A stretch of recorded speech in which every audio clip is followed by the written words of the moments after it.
So the House of DMaaj on YouTube is a really fun channel. So everybody needs to go and follow that. Okay. So I'm putting all the links and everything in the comment section of this live video. But I want you guys to introduce yourselves because I just love you guys. You're great. So go for it. Okay. Thank you. Well, I'm ARIEL DMaaj. And I'm ZANE DMaaj. We actually met abroad quite a few years ago. And ever since then, we actually met at the LGBTQ center in Tel Aviv. In Israel. Wow. Yeah. That's pretty cool. So, okay, so what were you doing in Israel? Is one of you Jewish or both of you Jewish? We're both Jewish, and we were both working there. Nice. Okay, so this is the $1 million question that I think everybody wants to know. Okay. You're gay, and you're Jewish, and you're conservative. Have you always been conservative? I have. I've always been conservative. And Jewish and gay. I haven't been. Okay. Well, I did see. Okay, so Zane, I did see your Walkaway video, and if you guys, I've seen a lot of great Walkaway videos. I mean, obviously, I had a Walkaway video, so thank you.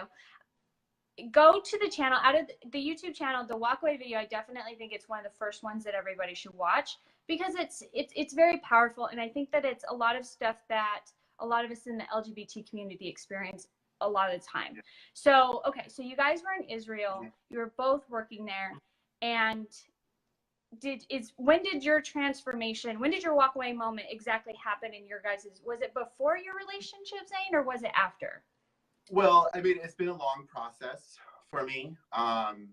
You know, it started in university when I was going to college, and so it's been a long journey. So before I met ARIEL, I was on the fence, but really, what really cemented it for me was after Trump won, and just seeing how everybody just went completely insane.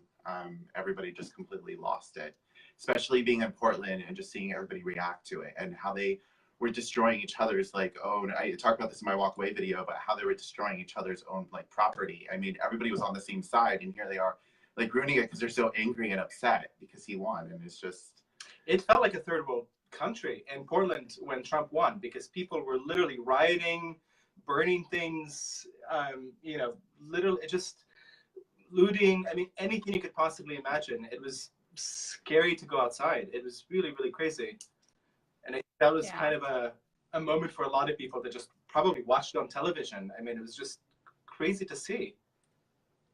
So, okay, so you started out more on the liberal or lefter side of the spectrum, Zane. So was it Trump's policies that helped you specifically walk away, or was it just the complete insanity of the left? Because I mean, for a lot of people it's a combination, and some it's not. So and a lot of things that people ask me when they're talking about people who walk away is like, oh, so they just up and abandoned all of their ideals in 1 minute and became conservatives? And I'm like, well, I don't think so, but go ahead and answer. I would love to know.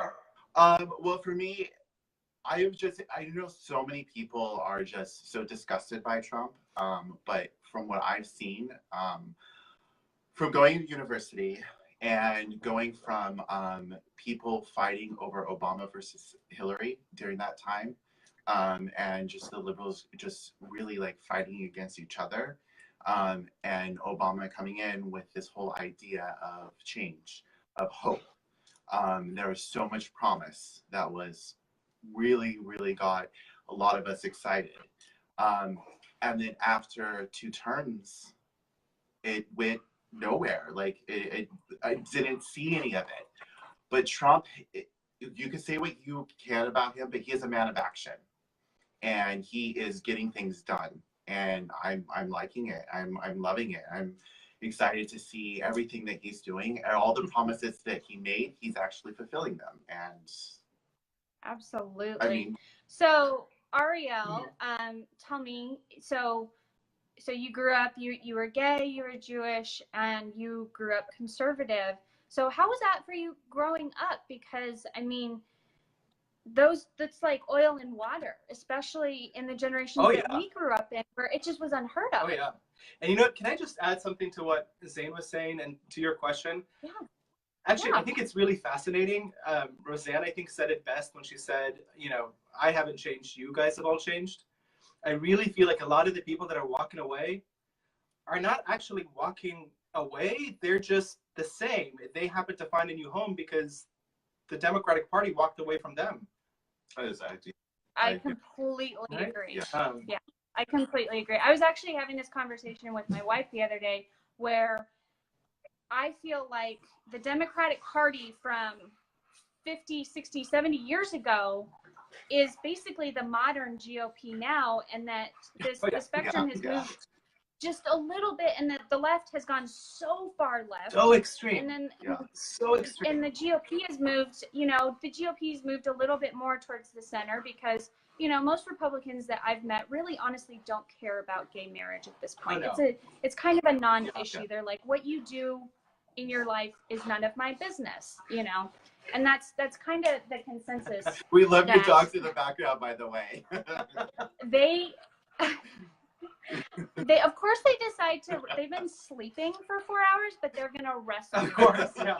So they're just like, stop, you guys. And it's the two puppies, of course. It's the two puppies, so they have to just. They're so be ridiculous. cute. Okay, so when did you guys start doing drag? Actually, we kind of always, I mean, I've always done drag. Even as a kid, I would dress up as a, you know, as a woman for Halloween, just as a joke. You know, it's something that I've performed in drag before, as different singers. You know, it was just something I always did for fun. You know, it was a really fun hobby, and now it's just something that's become really a part of us. I mean, we went real full force with it December of last year, and then we created this channel in June of this year. So what made you want to start the channel? I'll let you answer that one. Actually, there's so many reasons. You know, I've always been political. You know, like I said, I've been a conservative, and I've always been political. I grew up in the Bay Area. Silicon Valley, San Francisco, I mean, there's literally maybe like 3 conservatives, including myself, in the entire area. It's so liberal. And I've had so many conversations with, you know, friends and professors and just anyone I could possibly have. And I just realized a lot of people, it's just, there's this like mantra that is being repeated over and over again, and people just blindly accept it. And I think for us, it was something that we just wanted to do, to reach out to different people, you know, and just anyone that would be willing to listen in a maybe fun way. Because I think when you think of conservatives, you just think of like, you know, old men, and that's it. And actually, we're really colorful people, like conservatives. You know, there's so many and so many different kinds. And it's not, absolutely. You know, we're not just white old men. I completely agree. There's so many minorities and gay people, and you know, just Hispanics and Asians, and it's just literally from everywhere. And I think that's what's so beautiful about conservatives is we don't actually care where you're from or what your background is or who you are. It's mostly about your actions, what you do that represents you. And I think that's why we wanted to create it. We really wanted to bring it back. And we wanted, we're both artists, and so we wanted to marry together like our interests and our desires and what we like to talk about with our art. And we just thought this would be the best way to go about doing it. So, okay, so you are both artists professionally. Tell me about that. Hold on. You guys.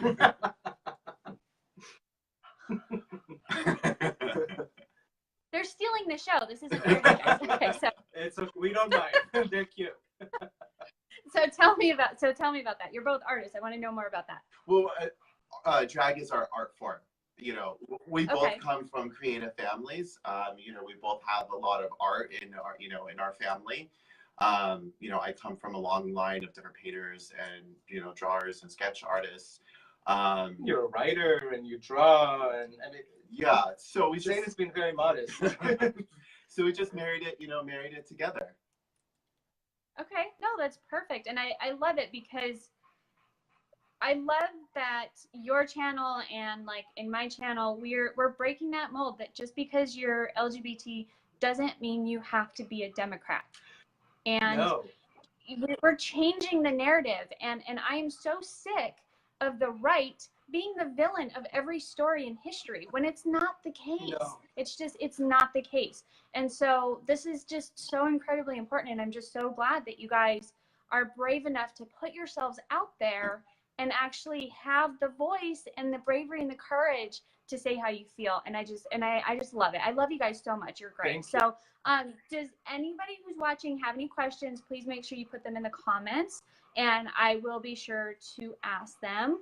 But we are going to keep going. So let's see here. Oh, all right. I wanted to ask you guys about Drag Queen Story Hour. Yes. Okay. How do you feel about Drag Queen Story Hour? Are you for it? Are you against it? Like, kind of tell me where you're at with this. You know what? Honestly, I love it. I really love it. We both do. Yeah. Okay. We love it. I don't understand what the big hoopla is about. I mean, ultimately, we have clowns that entertain children. You have. And we're basically clowns. I mean, that's really what it is. I mean, We have more makeup than a clown. You guys are slaying the makeup game. I'm going to seriously need some tips. So for all the people watching, if you want to see us not slaying the game, definitely go on our page and see the first few videos. Because Zane, we're definitely going to send everybody over to page. Zane is amazing with makeup, but I just discovered my art through drag very, very recently to try to make it be, this. So... So do you think that in the Drag Queen Story Hour, do you think that it's appropriate? Because this is what, when I read the comments and I read the articles, is the opposition or the complaints that a lot of parents are saying is that it's not appropriate to be teaching alternative lifestyles at such a young age. They have plenty of time in their lives to learn about this type of lifestyle or activity, because it's something that a lot of adults do in their nightlife, and it's something that they do in their community. And so to make it very visible and public, they have a really hard time with that. So you guys are saying that it's actually a really positive thing. Absolutely, yeah. And I understand the concern. Yeah. Do you want to add something to that? Yeah, I just want to say I definitely understand the concern. I can see where parents come from, because you want to protect your child in every possible way. Absolutely get that and understand that. The thing is with this is that the world is changing. Things are progressing. And if you don't want your child to be a part of it, then don't bring your child to a drag queen story time. It's really simple, yeah. But if, there should be, like freedom of speech, there should be the option of being able to have it. You don't have to bring your child to it, but there should be other people who do want to do it, should be allowed to do it. Sure. No, I totally agree with that. I think that the main problem that people are having with the left is that they have to do everything by force. Yeah, and so if they don't like something, that's the problem. So if they don't like something, then they're going to ban it, or they're going to, guilt you into a position where you can't say it anymore because it's no longer appropriate and it's offensive, it's a racist, it's sexist, it's homophobic, it's this, it's that. And so they have to constantly be right, and they have to be constantly labeling things as negative to try and control the way that you behave and act in what you do. So I completely agree with you, and I think that it's wonderful what you guys are doing. Let's see here. Wendy, what does Wendy say?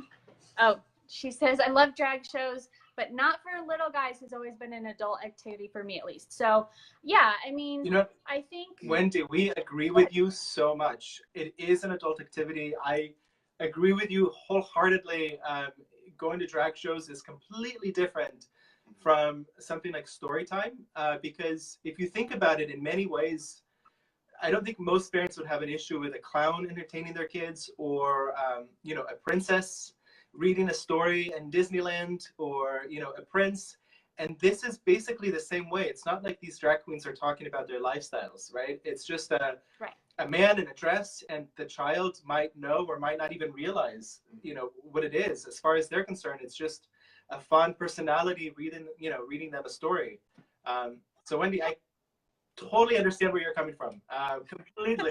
Well, no, it's not necessarily where I'm coming from. It's where a lot of people that I've read it, and it's something that a lot of conservatives are a little resistant to still, you know. And for me, being in the LGBT community, I'm not one to just market and advertise my sexuality all over the place. You know, like my wife and I are pretty discreet. We don't post videos and pictures of us like making out and stuff like that, because, you know, we are very discreet, but we still, you know, we hold hands when we're in public. And so I feel like a lot of people in the LGBT community feel like it's their obligation to force this into people's faces a lot of the times with their lifestyle, not necessarily the drag queen story hour, but just in general, you know.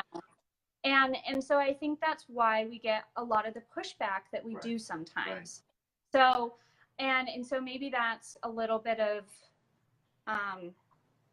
left over, you know. I totally understand both sides. Like, I understand the side of like not wanting it to be pushed on you, but I also understand the other side of being gay and being like oppressed. And, you know, for example, I was kicked out of my house by my parents for being gay. And so when you're finally able to just like break through that barrier and figure out who you are, you want to just be yourself. And so that point of like being yourself and then pushing it on other people, there's that fine line of, you know, and so it's that balance between the two, which I think I think we'll figure it out over time as society. Yeah, absolutely. So when you guys go out into your community, because I know you just moved, so congratulations on the big move. But you basically moved from one super liberal place to another super liberal place. So how do you interact with your friends, and do you ever talk about politics, or is that something that you say? That's what we do talk about. Yeah. So I grew up in a liberal place. My family is not political, so politics was not a huge issue in our household. It's just something that I really loved as a child, and politics is all I cared about. I mean, I literally would spend hours and hours of my day just reading anything I could get my hands on from all over the world, politics, anything I could have. And it's really fun, you know. And the thing is, what I found is recently, a lot of the people that I would argue politics with, I found since the Trump election, it's like their ears have just shut off, and they don't want to hear anything that disagrees with them. And that's what's really sad, because especially if it's a news source that they don't agree with, they don't want to hear it. They're like automatically like they shut down. Like, oh, it's fake. Right. Yeah. Fox News, oh, it's fake. You know, just automatically. It doesn't matter. And it's just it's mind-boggling to me, because we would have so many discussions. It was so fun and open, and you know, we would meet up just to talk politics. And I'm realizing that something happened. You know, something happened in the American culture where people just don't want to, you know, have discussions anymore. The dialogue, it's just gone. And that's another main reason why we did this, is to kind of get the dialogue going in a different, fun way. Yeah, absolutely. And I love the visibility that you guys have, and that, you know, that you are putting yourselves out there, but you're still a little bit kind of on the down low, mysterious, because you have all your beautiful makeup on. And none of our because I saw you briefly out of drag, and when I saw you briefly out of drag, there's no way in a million years I would have noticed you, like recognized you on the street. So I love, you have a certain amount of anonymity to what you do, which unfortunately is really required at this point in time, because it's dangerous, you know. And I mean, if any one of us were to get doxxed, you know, people basically have justified the assault and the attack of conservatives in the name of enter whatever oppression you know.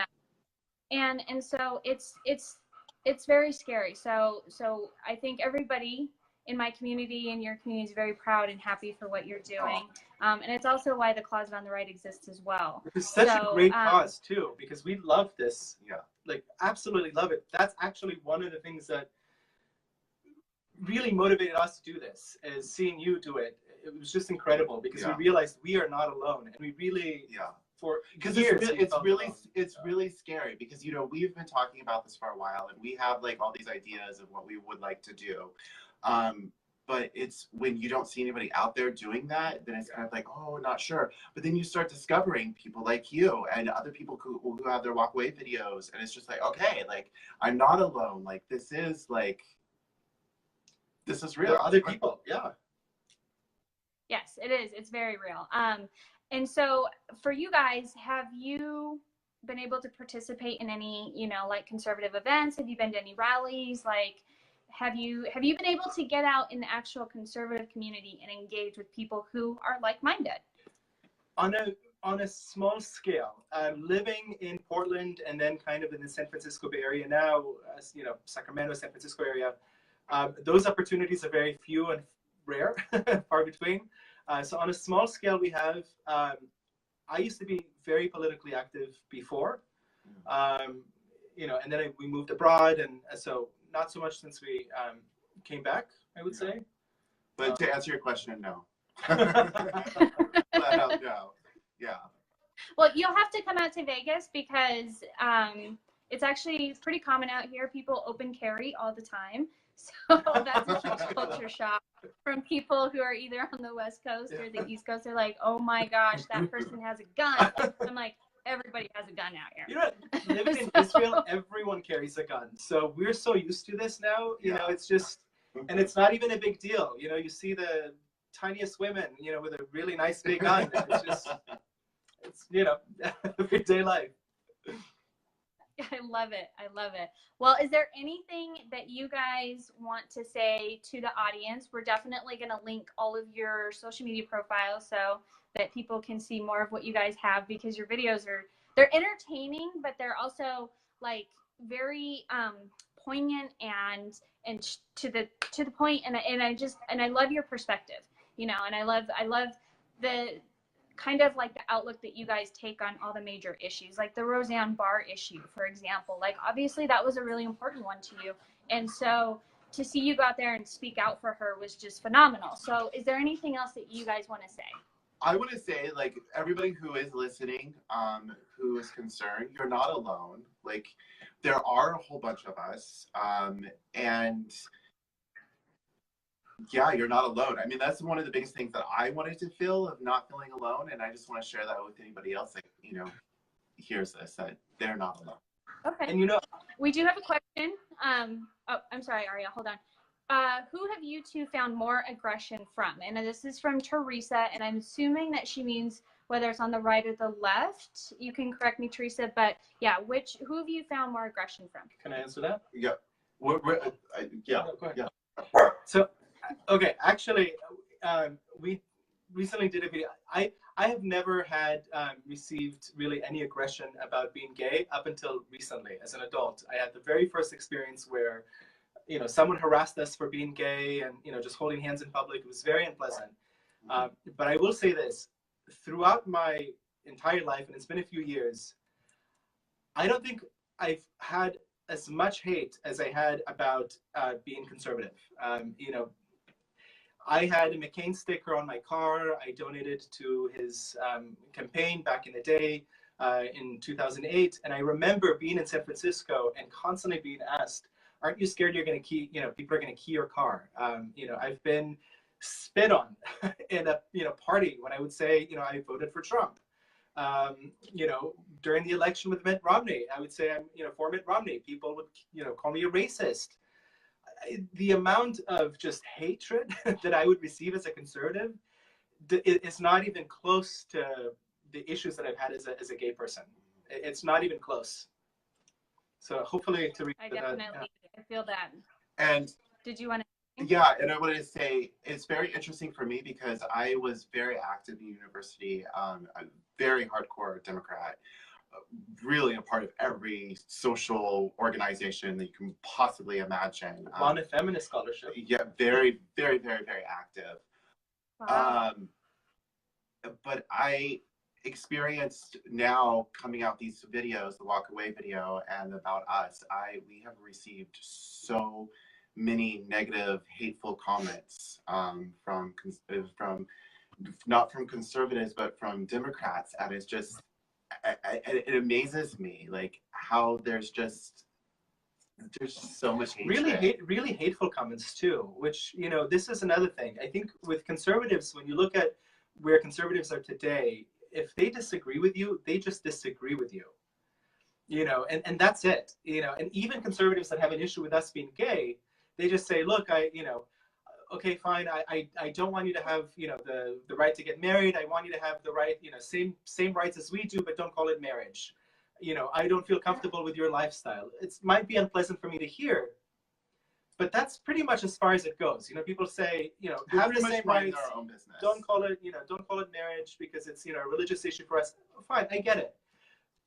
That's as far as it goes. With people who are Democrats, and especially, I think young people especially, it's just like, at universities, something happens. You know, there's some kind of a brainwashing that happens where people are just, like, they're violent, they're really aggressive. It's very, very different from anything we've experienced, I think, as...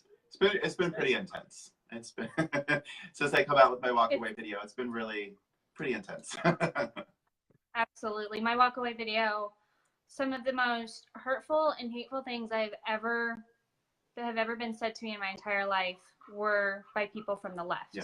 Like, I actually had somebody comment and say, I hope you get gang raped by white supremacists. Yeah, it's just, wow. That's just, I mean, wow. Who says that? And I mean, every possible horrible homophobic slur that you could come up with, and then add them all together and add a bunch of other really awful curse words, and that's what your average leftist comment was. Yeah, it's mind-blowing. It's just mind-blowing. And they make you really, it just reconfirms why you walked away to begin with. You don't want to be a part of it. That's every single time there's a negative comment, it's just like, okay, I made the right decision. This is the reason. Yeah. Wendy wants to know, how old are you? Are you millennials? We are millennials, yes. Are we millennials? Okay. Yeah, we're millennials. Okay. We're millennials. What? I was born in '83, so I'm like right on the cusp. I think I'm what they call like a zennial because I'm we always come up with new terms, right? Yeah. So if you're a millennial, we are millennials for sure. Yeah. Okay. So we're all millennials. So that's good. We're not ruining the country like everybody else is. We're actually trying to save it. You know, actually, I read an interesting statistics, and I don't know if it's true, but the generation today, those that are 15 to 18, the teenagers of today, are actually possibly the most conservative, youngest generation, I think, in American history. So they're seeing, they say that they're seeing that the younger generation is seeing a huge turn towards being conservative, which is... The numbers are still very small, right? They're in like the 30 percentiles, but it's still much higher than what it used to be, which I think is great, you know, and hopefully something like this, what we're doing, what you're doing, will hopefully help, because, you know, this hatred that we're talking about, these, you know, the bullying that we've experienced, none of that is discussed on, you know, in the mainstream media. None of it is discussed. All I see is how conservatives are bashing, how conservatives are terrible. And I feel like, you know, if you're a young person that is just now starting to be aware of what's happening around you, and all you're hearing is how terrible conservatives are, of course you're going to believe it. And that's why I think people like you are so needed, because it makes a difference. You know, it really, really makes a difference. And once you start seeing different points of views, and it all changes.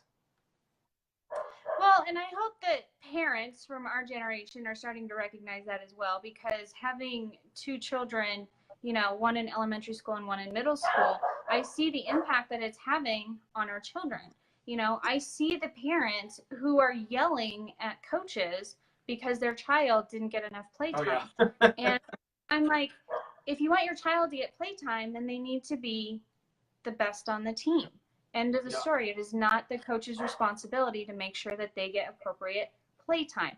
And so this sense of entitlement is like a epidemic. And I think that people are finally getting to a point where we're starting to go back the other way, where it's like, I don't want to make your life comfortable anymore. I want to make you a good person. So suck it up and go do some chores, you know? And that's basically where we're at now. And I hope that more parents get to that point, because I want my children to be happy, but I don't want them to be jerks. And that's basically what's happening with the majority of the children of this generation. So, but also, anyway. Have you ever heard of a situation where someone was, you know, placated or given everything they wanted, where they became a productive member of society? Like, you know, these challenges, that's what makes you stronger. You not playing on the team will either break you or make you. And if it breaks you, it's the parents' responsibility to help build you back up so that you can deal with these situations. What are they going to do when these children, you know, are at work? When they're older, what are they going to do when they're in college? You know? Right. Are you going to call their boss and be like, oh, I can't believe you wrote my daughter up because she needed a mental health day. How dare you? Give me a break. This is what we learn when we're children. Yeah. Absolutely. No, absolutely. I completely agree. Well, you guys, it has been amazing. And any last words? This has been short and sweet, and we really love you. We're so glad you're doing this. Yeah. And just on a personal level, we really want you to know that there has been maybe 2 or 3 people that really inspired us to do this. Mm-hmm. You're definitely one of them. Seeing your page, seeing what you do, it was so inspiring. And how active you are. You're just like, we're trying to be active, and I'm like, there's so much to keep up on, and you're on your game on like Facebook, on Twitter. It's puppies, children, all these things are happening. Really good. Thank you. Well, I work from home, so I'm very fortunate. So I can, you know, mostly I can multitask and get a lot of stuff done. But thank you. That means so much to me, because that's why I do this, is because I want to hopefully inspire people and give them hope, and, you know, give them a voice. Mostly I want to give people a voice if they feel like they have lost theirs, and to connect with people like yourself. So we should definitely do this again, because this was so much fun. This was so much fun. Short and sweet, but so much fun. And I can't wait to do this again, and just thank you. Really go into it. Yeah, thank you. Yes, absolutely. No, let's definitely do this again. And next time we'll maybe come up with some recent event topics that we can mull over and talk about. Live, so we won't struggle anymore. It was a little bit of a struggle, but that's okay. We got it now. We got it. All right, guys. Thank you so much. I love you so much. Have a good night. Bye, guys. Bye. Bye.